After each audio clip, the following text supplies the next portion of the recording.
Hello dear students, welcome to all of you in our biology virtual class. Today we are going to start new chapters, that is chapter number 12, biotechnology and its application.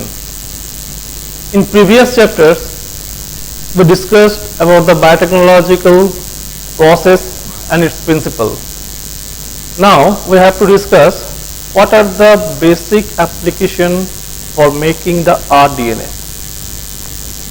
Okay, for that purpose we have to know in different field of application how rDNA helps us to maintain our life more and more comfortable.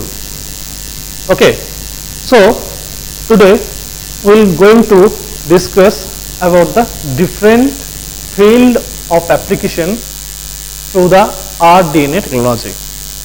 First of all, we have to know what are the different applications are there. So first, the importance of biotechnological applications are categorized into three basic types.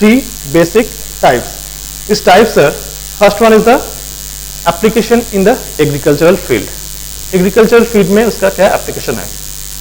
Next, the application in the medicinal field, and the third one is the application in the formation of transgenic animals.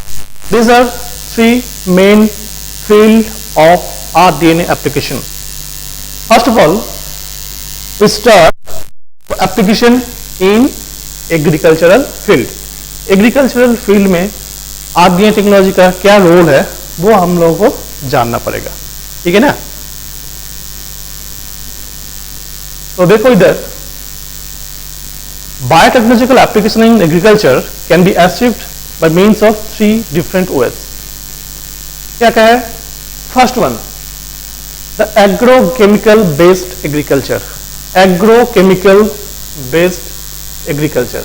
अभी हम लोग को जानना पड़ेगा कि rDNA technology का application क्यों इतना इम्पोर्टेंट हो गया हम लोगों का लाइफ में. See, 1960 there is a green revolution. So during green revolution we use some of the chemical fertilizer to improve our hybrid varieties of different crop. Okay, for that purpose we use so many different types of hybrid plant, so many different types of chemical fertilizer, pesticide, etc. and etc. By the use of these different chemical fertilizer, pesticide, there is a lot of higher production was there. But see, if we go for the agrochemical based agriculture, there is a lots of disadvantages. What disadvantages क्या है? It's very costly enough for the poor farmer, causes water and soil pollution, and pesticidal residue enter in the food chain and become biomagnified. अभी देखो, अभी अगर हम लोग को कोई टेक्नोलॉजी नहीं था, हम लोग को कैसे इतना हायर पॉपुलेशन कंट्री में सबको अगर खाना प्रोवाइड करना है तो हम लोगों को कुछ ऐसा हाइब्रिड वैरायटी बनाना पड़ेगा. साथ साथ में उस वैरायटी के लिए हम लोगों को केमिकली सिंथेसाइज फर्टिलाइजर यूज करना पड़ेगा, पेस्टिसाइड, फंजीसाइड यूज करना पड़ेगा ताकि प्लांट का ग्रोथ अच्छा हो, यील्ड कैपेसिटी बहुत इंक्रीज हो. तो उसके लिए हम लोग initially agrochemical based agriculture apply किया था. पर वो अप्लाई करने के बाद फिर हमने देखा जो केमिकल फर्टिलाइजर हम लोग यूज कर रहे हैं उसके थ्रू से यील्ड इंप्रूवमेंट तो हो रहा है और साथ साथ में बहुत कुछ डिसएडवांटेजेस भी मिल रहा है. एक तो हो गया कॉस्टली एनफ, सेकंड हो गया था वाटर एंड सॉइल पोल्यूशन बहुत ज्यादा अमाउंट में हो रहा था. तो अगर ऐसा ही पोल्यूशन चलता रहेगा तो ज्यादा इफेक्टिव नहीं होगा. तो वो चीज को हम लोगों को रिप्लेस करना पड़ेगा दूसरा प्रोसेस से. वो दूसरा प्रोसेस क्या था? Organic culture. ऑर्गेनिक कल्चर के थ्रू से हम लोग प्रीवियस मेथड्स का रिप्लेस कर सकते हैं. तो ऑर्गेनिक कल्चर के अंदर क्या होता है? ऑर्गेनिक कल्चर का जो मेन प्रिंसिपल था to avoiding agrochemicals and uses of bio fertilizer, bio pesticides and vermi compost. ये सब ऑर्गेनिक मेथड से बना हुआ था. तो ऑर्गेनिक मेथड से जो भी बायो फर्टिलाइजर या बायो पेस्टिसाइड या वर्मी कंपोस्ट बन रहा है उसके थ्रू से क्या होगा? पॉल्यूशन लेवल डिक्रीज हो जाएगा पर हम लोग का yield capacity as it is रहेगा. ठीक है ना। तो इसीलिए हम लोग एग्रोकेमिकल बेस्ड एग्रीकल्चरल टेक्नोलॉजी को रिप्लेस किया ऑर्गेनिक कल्चर के थ्रू से, ठीक है। पर ऑर्गेनिक कल्चर करने के बाद भी हम लोग देख रहे थे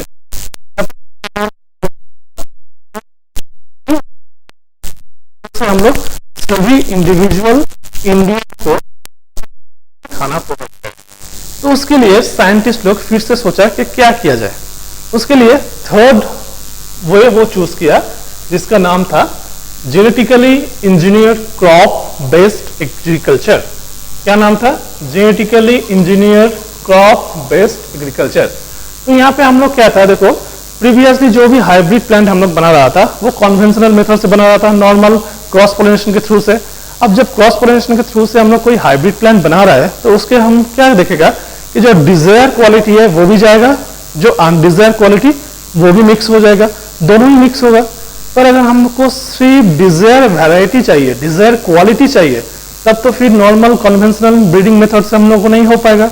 तो उसके लिए हम लोग को क्या करना पड़ेगा, वो पर्टिकुलर वैरायटी के लिए, पर्टिकुलर क्वालिटी के लिए रिस्पॉन्सिबल जीन को आइसोलेट करना पड़ेगा।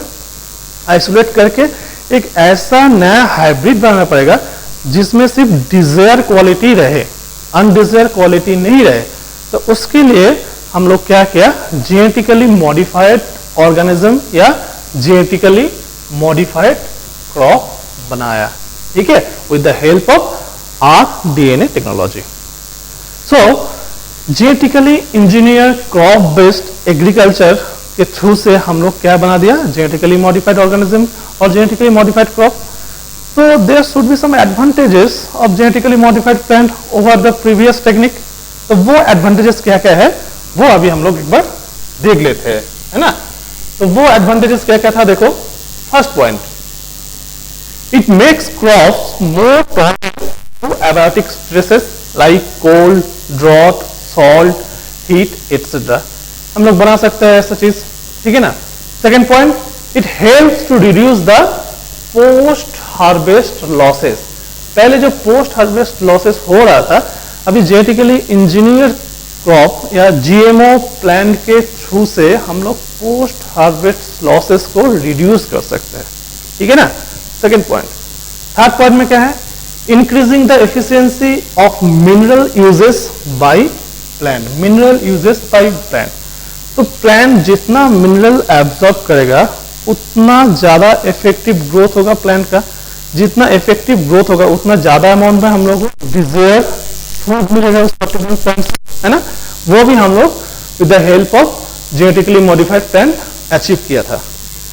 Next point, the nutritional value of food. अब कोई भी जो फूड है वो फूड हम लोग क्यों कंज्यूम कर रहे हैं, चाहे उस फूड में कार्बोहाइड्रेट ज्यादा होगा, उस फूड के अंदर प्रोटीन या फैट या कोई टाइप ऑफ विटामिन ज्यादा होगा, तभी उस फूड को हम लोग कंज्यूम करेगा। तो उसके लिए हम लोग को न्यूट्रिशनल वैल्यू को इंक्रीज करना पड़ेगा। सो वो पर्पस को सॉल्व करने के लिए भी हम लोग जीएमओ का हेल्प लिया है, ठीक है। फिफ्थ पॉइंट में देखो क्या है, GM is use to create the tailor made plants to supply alternative resources in form of starch, fuels and pharmaceuticals। एक टेलर मेड प्लान क्या है, टेलर मेड प्लान मतलब होता है जो हम लोगों को चाहिए, जैसा हम लोगों को चाहिए वैसा ही हम लोग प्लान बना सकते हैं। कन्वेंशनल मेथड जो प्रीवियसली हम लोग यूज कर रहे थे उसके थ्रू से हम लोग ऐसा नहीं कर सकते, उसके थ्रू से हम लोग के पास कुछ ऑप्शन नहीं था, डिजायर के साथ साथ अनडिजायर कैरेक्टर भी मर्ज हो रहा था।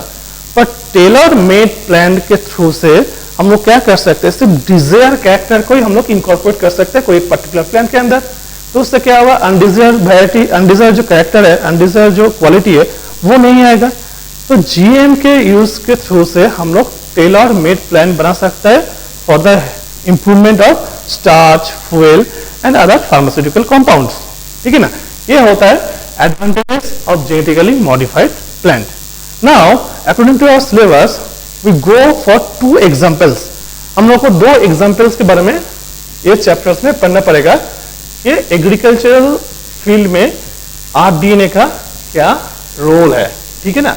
उसके लिए हम लोग के पास 2 एग्जाम्पल्स है। फर्स्ट एग्जाम्पल्स होता है बीटी क्रॉप और नेक्स्ट एग्जाम्पल होता है निमेटोड रेजिस्टेंस टोबैको प्लांट, ठीक है ना। तो फर्स्ट हम लोग डिस्कस करेंगे कि ये बीटी क्रॉप्स कैसे बनाया, ये बीटी क्रॉप्स है क्या, इसका इंपॉर्टेंस क्या है in our life. Okay, so BT capital B small T stands for bacteria which is called the bacillus thuringiensis। एक बैक्टीरिया है bacillus thuringiensis। Now this bacteria have the capacity to produce और to synthesize the cry protein. एक cry protein बना सकता है। एक cry protein क्या होता है, generally it kill the insects. एक क्राई प्रोटीन अगर कोई इंसेक्ट का बॉडी में चला जाएगा तो वो इंसेक्ट मर जाएगा। तो ऐसा इंसेक्ट क्या क्या हो सकता है, ऐसा इंसेक्ट जैसे आर्मी वर्म, बीटल्स, फ्लाइज और मॉस्किटो। ये कुछ ऐसा इंसेक्ट है जो कि ना टोमेटो प्लांट, मेज, पोटैटो या सोयाबीन प्लांट में एडवर्स डिफेक्ट करता है, एडवर्स अटैक करता है, जिसके थ्रू से उसका प्रॉपर ग्रोथ खराब हो जाता है, क्वालिटी हम लोग को नहीं मिलता है। तो वो चीज़ से बचने के लिए हम लोग प्रीवियसली क्या यूज़ कर रहे थे, कोई पेस्टिसाइड यूज़ करेंगे या कोई फंजीसाइड यूज़ करेंगे, बहुत कुछ जो उस पर्टिकुलर इंसेक्ट को मारने के लिए हम लोग यूज़ कर सकते हैं। पर all are made up by chemical. So उसके लिए हम लोग को क्या है कि एक पॉल्यूशन लेवल इंक्रीज करने का एक चांसेस होता है। तो वो चीज़ को अवॉइड करने के लिए, प्लांट को रेजिस्ट करने के लिए, आर्मी वर्म या बीटल्स या फ्लाइज या मॉस्किटो के लिए हम लोग कुछ जीएमओ क्रॉप बना सकता है। ठीक है, सो हम लोग एग्जाम्पल में क्या लिया था कि बीटी क्रॉप। तो बीटी क्रॉप के अंदर हम लोग डिस्कस करेंगे generally different types of plant, जिसके अंदर बीटी कॉटन एक रिनोन एग्जाम्पल है। तो इसमें क्या होता है, देखो कि हम लोग को पता है कि ये जो बैसिलस thuringiensis होता है, ये बैसिलस thuringiensis क्राई प्रोटीन को सिंथेसिस करता है। अब ये क्राई प्रोटीन अगर कोई इंसेक्ट के अंदर जाएगा तो इंसेक्ट क्या हो जाएगा, मर जाएगा। ठीक है ना। तो अगर हम लोगों को ये टोमेटो, मेज, पोटैटो या सोयाबीन प्लांट को इस पर्टिकुलर इंसेक्ट से रेजिस्ट करना है, so we have to incorporate the cry gene. एक क्राई जीन को इंकॉर्पोरेट करना पड़ेगा किसके अंदर, ये डिफरेंट प्लांट्स के अंदर। ठीक है, सो क्राई जीन अगर हम लोग इंकॉर्पोरेट कर देगा पर्टिकुलर प्लांट के अंदर तो क्या होगा, उस प्लांट के अंदर क्राई जीन से क्राई प्रोटीन आएगा, है ना। फिर वो क्राई प्रोटीन प्लांट के बॉडी में ही रहेगा, पर ये क्राई प्रोटीन प्लांट के लिए हार्मफुल नहीं होता है। बहुत इंपॉर्टेंट चीज, एक क्राई प्रोटीन प्लांट के लिए हार्मफुल नहीं होता है। इवन ये प्लांट को जब ह्यूमन कंज्यूम करेगा तो ह्यूमन के लिए भी एक क्राई प्रोटीन हार्मफुल नहीं होता है। एक क्राई प्रोटीन सिर्फ और सिर्फ हार्मफुल होता है किसके लिए, उस पर्टिकुलर इंसेक्ट के लिए। So with the help of RNA technology, we can easily incorporate the cryogene in the tomato, maize, potato, soybean या cotton plant incorporate कर दिया with the help of RNA technology। तो अगर हम लोग incorporate कर देगा तो हम लोग क्या मिलेगा, क्राइप्रोटीन become active form। ठीक है, एक्टिव फॉर्म में वो रहेगा, इनएक्टिव फॉर्म में रहेगा। इनएक्टिव फॉर्म मतलब होता है एक क्राइप्रोटीन जनरली क्रिस्टलाइन फॉर्म में होता है। सो प्लांट बॉडी के अंदर जब क्राइप्रोटीन सिंथेसिस होगा वो क्राइप्रोटीन इनएक्टिव फॉर्म में रहता है, मतलब क्रिस्टलाइन फॉर्म में होता है। उसके बाद जब कोई इंसेक्ट पर्टिकुलर प्लांट को इन्फेक्ट करने के लिए जाएगा तब वो क्राइप्रोटीन इंजेक्ट होगा इंसेक्ट के बॉडी में, क्योंकि वो क्राइप्रोटीन तो ऑलरेडी प्लांट के अंदर आ गया with the help of RNA technology. तो अभी क्या होगा, अभी अगर कोई मान लो ये प्लांट को कोई इंसेक्ट अटैक किया तो वो पर्टिकुलर क्राइप्रोटीन अभी पहुंच गया किसके बॉडी में, पहुंच गया इंसेक्ट के बॉडी में। अब इंसेक्ट के बॉडी में जब पहुंच जाएगा तो इंसेक्ट का बॉडी में वो क्राइप्रोटीन एक्टिवेट हो जाएगा। जो क्राइप्रोटीन इनएक्टिव कंडीशन में था वो क्राइप्रोटीन अभी get activated due to the pH of the gut in insect body. तो पीएच की वजह से जो गट सेल है इंसेक्ट के बॉडी के अंदर, उस गट सेल में ये क्राइप्रोटीन क्रिस्टलाइन फॉर्म में जाने के तुरंत बाद this crystal gets dissolve and it become activated. जब क्राइप्रोटीन एक्टिवेट हो जाएगा तो वो क्या करेगा, it's create the pore in mid gut of insect and causing the cell swelling by entering the water and get lyse the cell. तो क्या हो गया, जब ये क्रिस्टलाइन प्रोटीन मतलब क्राइप्रोटीन एक्टिवेट हो गया तब जाके इंसेक्ट का जो गट सेल है ना, उस गट सेल में एक पोर फॉर्म करेगा, ठीक है, एक होल क्रिएट कर देगा। तो वो होल क्रिएट करने से क्या हो जाएगा, सेल के बाहर से water easily it enter into the cell, cell become swell and finally it become lysed. Cell खराब हो जाएगा, सेल मरना स्टार्ट होगा। तो धीरे धीरे क्या होगा, 1 से 2, 2 से 4, ऐसे सब सेल जब खराब होना स्टार्ट कर जाएगा, finally it causing the death of the insect, insect मर जाएगा। तो ये चीज के लिए हम लोगों को कुछ भी अलग से केमिकली सिंथेसाइज पेस्टिसाइड या फंजीसाइड या कुछ भी केमिकली सिंथेसाइज्ड हम लोग यूज ही नहीं किया। With the help of rDNA we can make the plant resistant to that particular insect, ठीक है। पर यहाँ पे जो मेन इंपॉर्टेंट चीज होता है, जो नोट करने के लिए होता है, वो होता है that cry protein not activate in plant body as well as in human body. Human body में भी वो एक्टिवेट नहीं होगा और प्लांट बॉडी में भी एक्टिवेट नहीं होगा। इसीलिए वो क्राई प्रोटीन जीएमओ जो क्रॉप हम लोग बनाया, वो जीएमओ क्रॉप को अगर हम लोग कंज्यूम करेगा तो हम लोग के लिए कुछ भी हार्मफुल नहीं होगा।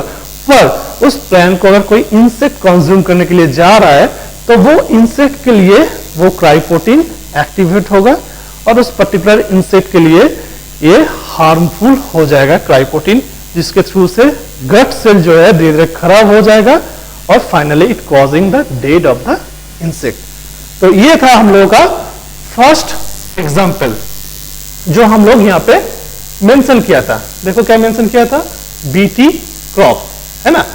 सो नेक्स्ट हम लोगों को पढ़ना पड़ेगा very interesting, that is the nematode resistant tobacco plant, ठीक है। जो टोबैको प्लांट होता है, टोबैको प्लांट का बहुत इंपॉर्टेंट होता है मेडिसिनल फील्ड में, मेडिसिनल एप्लीकेशन में टोबैको प्लांट का बहुत यूजेस होता है।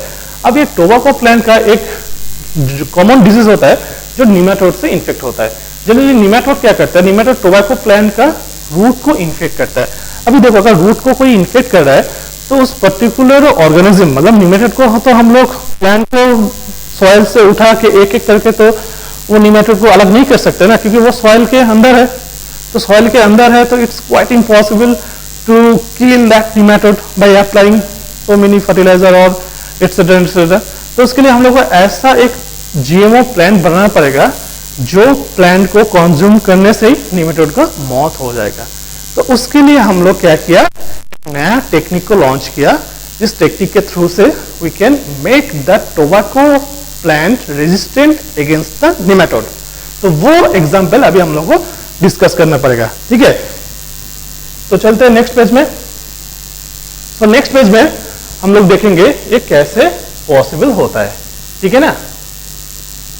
तो निमेटोड रेजिस्टेंट टोबैको प्लांट, ये होता है हम लोग का second example. This method is done by the RNAi technology, बहुत इंपॉर्टेंट है। RNAi टेक्नोलॉजी के हेल्प से हम लोग क्या कर सकते हैं, निमेटोड रेजिस्टेंट टोबैको प्लांट बना सकते हैं। RNAi technology stands for the RNA interference, और you can say the RNA silencing technology.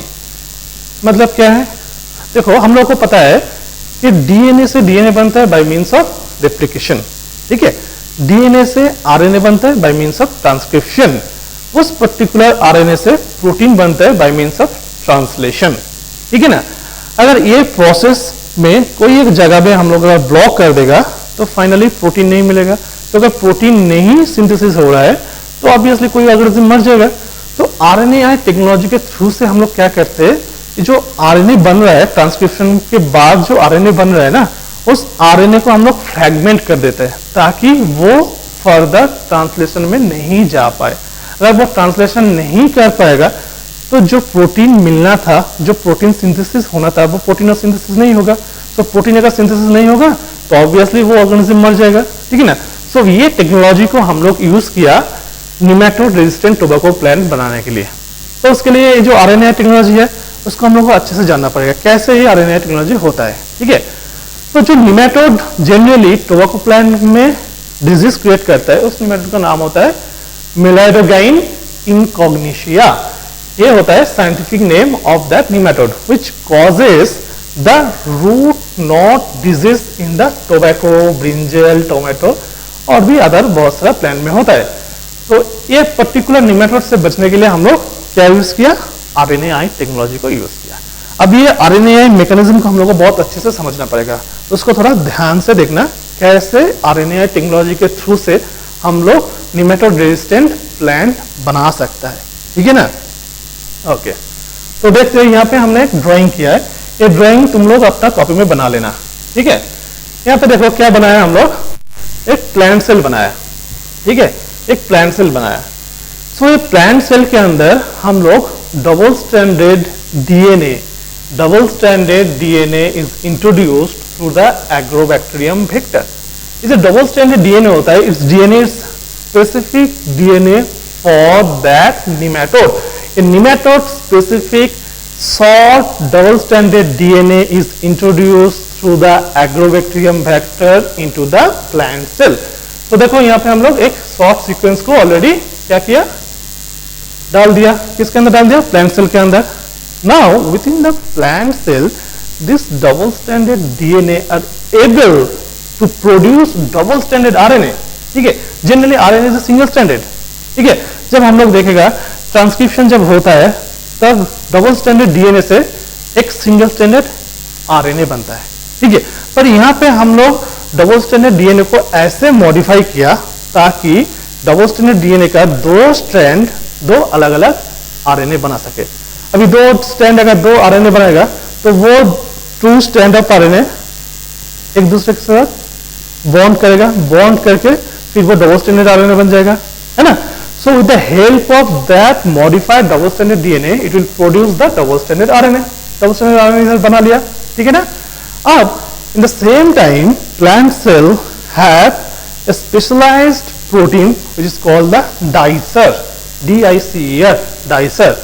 This dicer can degrade or fragment the double stranded RNA. Double stranded RNA को क्या किया देखो इधर, ये fragment कर दिया, different type sorts of fragment में डिवाइड कर दिया। जो फ्रैगमेंट करने के बाद वो डबल स्ट्रैंडेड आरएनए का क्या नाम हो गया, डबल स्ट्रैंडेड एसआई आरएनए बना दिया, ठीक है। एसआई आरएनए बना दिया, जो एसआई आरएनए किसके बॉडी में है, ये प्लांट सेल के बॉडी के अंदर है एसआई आरएनए। अभी देखो ये तो मैकेनिज्म खत्म हो गया प्लांट सेल के अंदर। अभी मान लो कोई निमेटोड आके रूट को इन्फेक्ट किया, ये रूट सेल था, रूट को जब इन्फेक्ट किया तो इन्फेक्ट करके जब वो खाना कंज्यूम किया उसके साथ साथ ये जो एसआई आरएनए था, ये एसआई आरएनए क्या हुआ, ये निमेटोड के बॉडी के अंदर चला गया, है ना। ये डबल स्ट्रैंडेड एसआई आरएनए आ गया। तो now within the nematode body there is another type of protein which is called the risk, RISC, risk. एक रिस्क बोल के और एक प्रोटीन होता है जो कि ना अनजिप करने में हेल्प करता है। अनजिप किसको अनजिप करेगा, ये जो डबल स्ट्रैंडेड आरएनए तुम लोग देख रहे हो इधर है, ये डबल स्ट्रैंडेड आरएनए को क्या किया, इधर आके इसने अनजिप कर दिया, ठीक है। अनजिप कर दिया मतलब अभी हम लोग के पास क्या मिल गया, single stranded SI RNA, single stranded SI RNA. तो ये जो एसआई आरएनए होता है, अभी ये एसआई आरएनए क्या करेगा, क्योंकि ये जो निमेटोड के बॉडी के अंदर खुद का डीएनए था, वो डीएनए से खुद का एक आरएनए बनाएगा, जो आरएनए फिर फर्दर ट्रांसलेशन करके एक प्रोटीन बनाएगा, है ना। पर due to the presence of that single stranded siRNA, it will easily incorporate with the original mRNA. It's the original mRNA of that nematode. तो क्या हुआ देखो, जो निमेटोड के अंदर खुद का mRNA था, जो खुद का डीएनए से बना था, वो mRNA में जाके ये siRNA डिफरेंट जगह में आके ऐसे बाइंड कर गया, ठीक है। बाइंड करने से क्या हो जाएगा, बाइंड करने से क्या होता है, ये जो फुल लेंथ mRNA था निमेटोड का, वो फुल लेंथ mRNA अभी फ्रैगमेंट हो गया, ये देखो फ्रैगमेंट हो गया, ठीक है।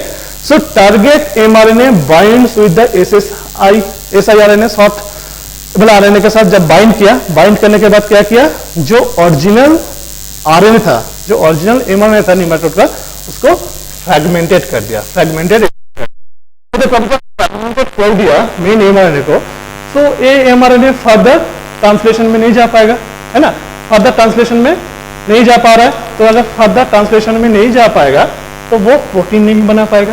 तो यहाँ पे हम लोग क्या लिखा है देखो, यहाँ पे हम लोग लिखा है जब फ्रैगमेंटेड हो गया, ठीक है, जब फ्रेगमेंटेड mRNA हम लोगों को मिल गया, वो फ्रेगमेंटेड mRNA और फर्दर ट्रांसलेशन में नहीं जा पा रहा है। ट्रांसलेशन में अगर नहीं जा पा रहा है तो कोई प्रोटीन भी नहीं बना पा रहा है, तो अगर कोई प्रोटीन नहीं बना पा रहा है तो finally it leads to the death of the nematode. Nematode मर जाएगा, ठीक है ना। सो आरएनएआई टेक्नोलॉजी के थ्रू से हम लोग नेमेटोड रेजिस्टेंट टोबैको प्लांट या ब्रिंजल प्लांट या टोमेटो प्लांट बना सकते हैं। और उसका जो टेक्निक है वो टेक्निक बहुत इंटरेस्टिंग है और बहुत मॉडर्न है। With the help of RTA technology we can simply go for the nematode resistant tobacco plant. तो वो कैसे बना है हम लोग और एक बार देख लेते हैं कि ये कैसे हो रहा है, ठीक है। हम लोग क्या बोला कि नेमेटोड का जो ओरिजिनल डीएनए है उस डीएनए स्पेसिफिक एक डबल स्ट्रैंडेड डीएनए हम लोग बनाया, जो कि ना एग्रोबैक्टीरियम के थ्रू से हम लोग एक प्लांट सेल के अंदर डाल दिया, ठीक है। प्लांट सेल के अंदर आने के बाद वो डबल स्ट्रैंडेड डीएनए ट्रांसक्रिप्शन करके आरएनए बनेगा, पर वो आरएनए क्या होगा, डबल स्ट्रैंडेड होगा, सिंगल स्ट्रैंडेड नहीं होगा, वो आरएनए डबल स्ट्रैंडेड होगा। तो जब आरएनए डबल स्ट्रैंडेड हो गया, in the same time plant cell के अंदर और एक प्रोटीन है जिसका नाम है डाइसर। अब ये डाइसर क्या करेगा, डबल स्ट्रैंडेड आरएनए को फ्रैगमेंट कर देगा, फ्रैगमेंट करके क्या बना देगा, एसआई आरएनए बना देगा, ठीक है। ये एसआई आरएनए अभी प्रेजेंट है प्लांट फ्रूट सेल के अंदर। फिर जब नेमेटोड उसको इंजेस्ट करेगा तो एसआई आरएनए नेमेटोड के बॉडी में चला जाएगा। उधर जाने के बाद जो डिस्क है, ये डिस्क क्या करेगा, उसको अनजिप करेगा, अनजिप करने के बाद सिंगल स्ट्रैंडेड एसआई आरएनए बन जाएगा। अब ये single stranded RNA SI RNA जो एमआरएनए बना था उस एमआरएनए के साथ बाइंड करके मेन जो एमआरएनए है उसको डिफरेंट फ्रैगमेंट में काट दिया। तो डिफरेंट फ्रैगमेंट में अगर काट देगा तो वो कभी ट्रांसलेशन कर ही नहीं पाएगा, क्योंकि ट्रांसलेशन करने के लिए हम लोग को फुल लेंथ एमआरएनए चाहिए, पर यहाँ पे तो फुल लेंथ एमआरएनए नहीं मिल रहा है, तो वो कभी भी ट्रांसलेशन नहीं होगा। तो ट्रांसलेशन नहीं होगा तो प्रोटीन नहीं बनेगा, तो ऑर्गेनिज्म मर जाएगा, ठीक है। ये था दो एग्जाम्पल जो कि ना हम लोग देखने जा रहा था कि एग्रीकल्चरल फील्ड में उसका एप्लीकेशन, एग्रीकल्चरल फील्ड में उसका एग्जाम्पल जो था बीटी क्रॉप्स, मतलब जनरली बीटी कॉटन, और एक था nematode resistant tobacco plant with the help of RNAi technology, ठीक है। तो ये जो दो एग्जाम्पल है बहुत इंपॉर्टेंट है, हर साल जनरली एग्जाम्पल एक्सप्लेन करने के लिए देता है, तो ये दो एग्जाम्पल को अच्छे से तुम लोगों को पढ़ना पड़ेगा, ठीक है। इन नेक्स्ट क्लास में हम लोग डिस्कस करेगा कि मेडिकल फील्ड में इसका क्या क्या एप्लीकेशन हो सकता है, ठीक है। मेडिकल फील्ड में क्या क्या एप्लीकेशन होगा वो हम लोग देखेगा। उसके बाद हम लोग देखेगा कि जेनेटिकली मॉडिफाइड एनिमल हम लोग क्यों बनाएगा, उसका क्या क्या रोल होगा, वो सब कुछ हम लोग धीरे धीरे एक एक लेक्चर के थ्रू से हम लोग डिस्कस करने जाएगा। तो अभी हम लोग फर्स्ट जो टॉपिक था, फर्स्ट जो एप्लीकेशन था, वो फर्स्ट एप्लीकेशन को हम लोग आज कंप्लीट कर लिया, that is the application in the agriculture, ठीक है। नेक्स्ट क्लास में हम लोग सेकेंड को करेगा, फिर बाद में थर्ड को करेगा, ठीक है। Thank you.